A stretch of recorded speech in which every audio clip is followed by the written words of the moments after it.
हरे कृष्णा दोस्तों। आज का टॉपिक है इंडियन इकोनॉमी पार्ट 3 और आज का शेयरिंग सेशन है 1073। दोस्तों मुझे एक कमेंट आया था यूट्यूब पे कि आपने बताया कि इंडियन इकोनॉमी सिर्फ 75 साल पुरानी है।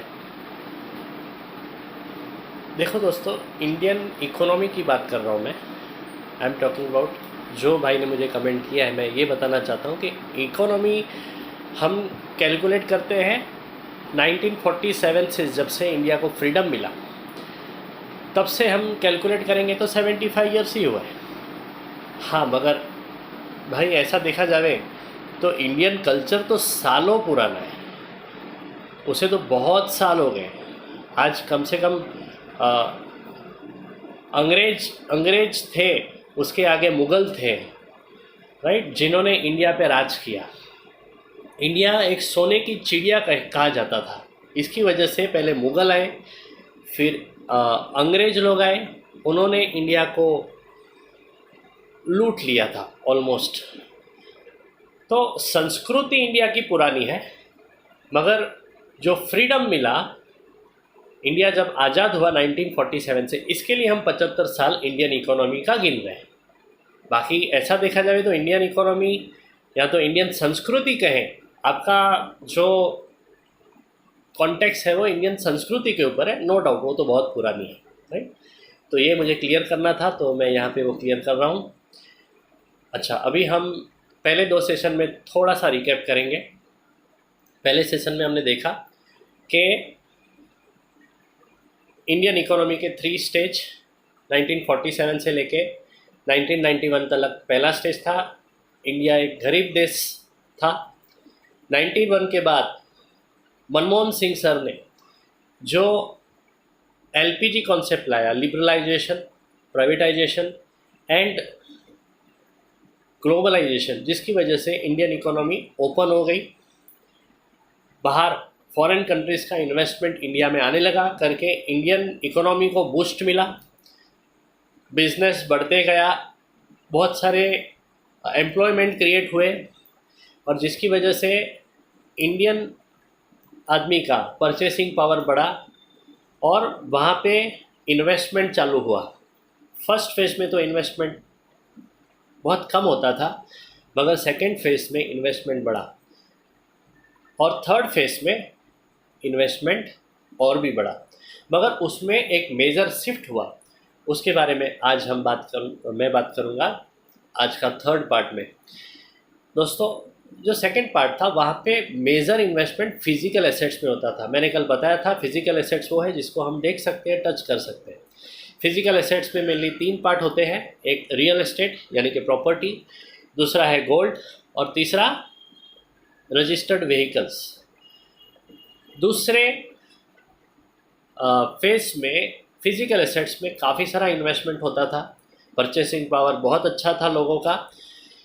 इंडियन इकोनॉमी डेवलपिंग स्टेज पे थी उस टाइम पे, डेवलपमेंट चालू हो गया था because of LPG concept of doctor Manmohan Singh, जिसकी वजह से परचेसिंग पावर अच्छा खासा बढ़ रहा था इंडियन लोगों का, और फिजिकल एसेट्स में मेजर इन्वेस्टमेंट होता था।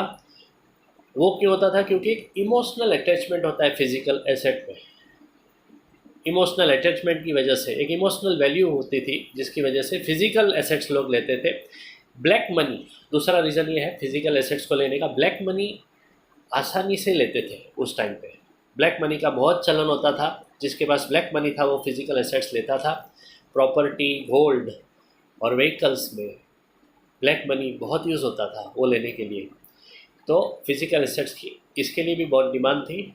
और तीसरा रीज़न ये था कि फिजिकल एसेट्स वो टाइम पे बहुत अफोर्डेबल, लो रेट में मिलते थे। प्रॉपर्टी का वैल्यू बहुत ही कम था, गोल्ड का वैल्यू भी बहुत कम था, व्हीकल्स का वैल्यू भी काफ़ी कम था। तो जिसकी वजह से फिजिकल एसेट्स में मेजर इन्वेस्टमेंट हुआ बिटवीन 1991 एंड 2016 और फिजिकल एसेट्स का रेट उस वक्त बढ़ते भी गया, उसके बाद बढ़ते भी गया। तभी तो बहुत कम था करके लोग फिजिकल एसेट्स लेते थे।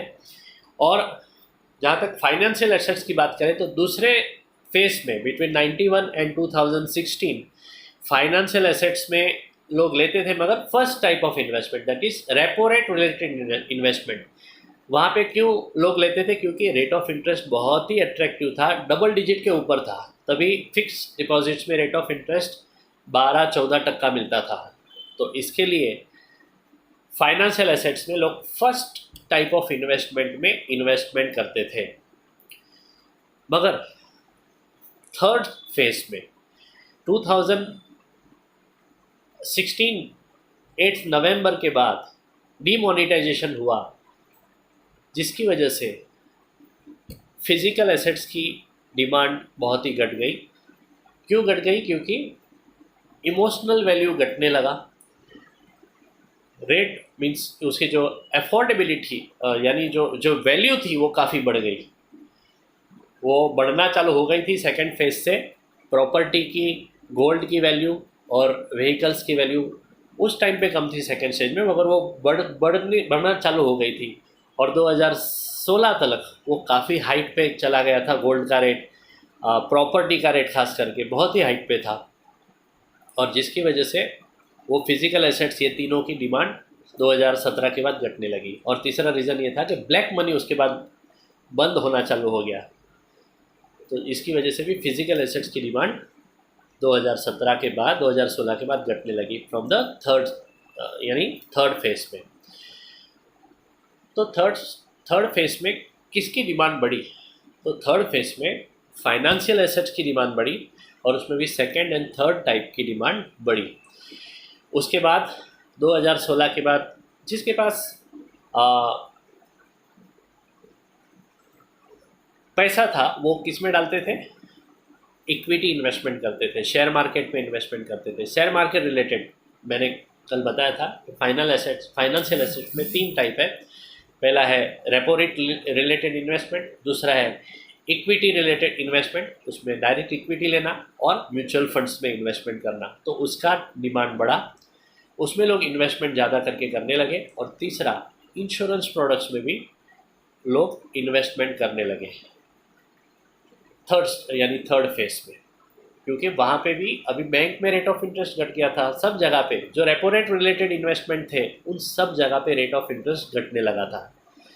तो इंश्योरेंस प्रोडक्ट्स का रेट ऑफ इंटरेस्ट उतना घटना मीन्स नहीं घटा था जितना बाकी का इन्वेस्टमेंट में घटा था। तो इसके लिए इंश्योरेंस प्रोडक्ट्स की डिमांड भी बढ़ी।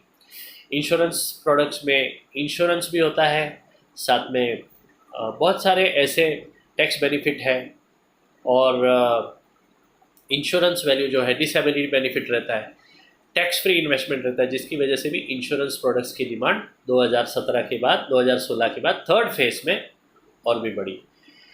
तो दोस्तों, ये आज मैंने जो बताया वो third part of our Indian economy का सेशन। आज का हेडिंग, थर्ड पार्ट का हेडिंग है Indian economy, where the people invest in second phase and third phase, उसके बारे में कल इसी टॉपिक में आगे बात करेंगे। ये वीडियो आपने सुना उसके लिए धन्यवाद। ये आपको अच्छा लगा तो ज़रूर उसे लाइक, कमेंट एंड शेयर करें, और मेरी YouTube channel Deependra Rawani life time daily sharings and songs को सब्सक्राइब करें, और जैसा अच्छा और ज़रूरी सुनते रहें। Thank you very much. Good night. Hare Krishna.